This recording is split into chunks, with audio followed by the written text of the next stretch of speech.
Hi everyone, আমি মাহি। আমার নতুন একটি ব্লগে সবাইকে স্বাগত।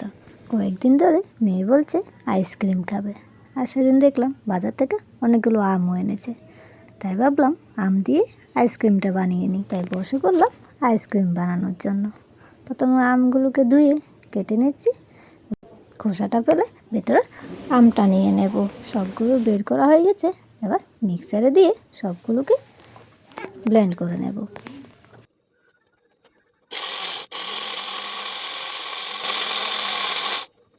আমাদের ব্লেন্ড করা হয়ে গেছে। এবার ওটাকে পাশে রেখে ক্রিমটা করে নেব। এখানে আমি হুইপ ক্রিম নিয়েছি। ব্লেন্ডার দিয়ে ওটাকে ভালো করে ব্লেন্ড করে নেব।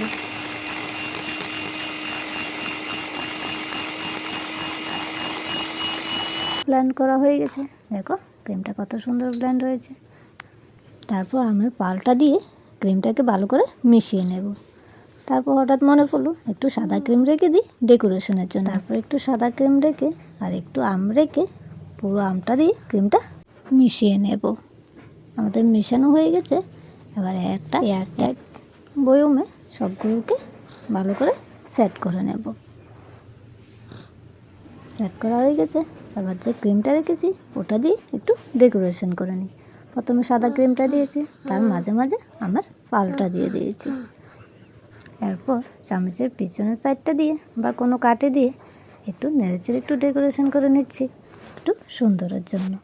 ডেকোরেশন করা হয়ে গেছে। এবার উপর থেকে একটু কাজু কিশমিশ দিলে খেতে আরও ভালো লাগবে। আমার ঘরে একটু বাদাম ছিল, তাই বাদামটাকে কুচি করে উপর দিয়ে দিয়েছি।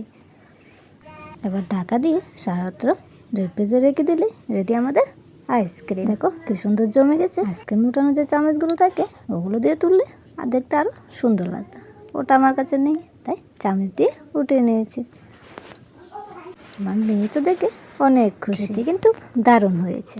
আম শেষ হওয়ার আগেই বাড়িতে বানিয়ে ফেলি। আজকের ব্লগটা এতটুকুই। ভিডিওটি কেমন হয়েছে অবশ্যই জানাবেন। ভালো লাগলে লাইক কমেন্ট শেয়ার করে দিও। সবাই ভালো থেকো, সুস্থ থেকো। টাটা।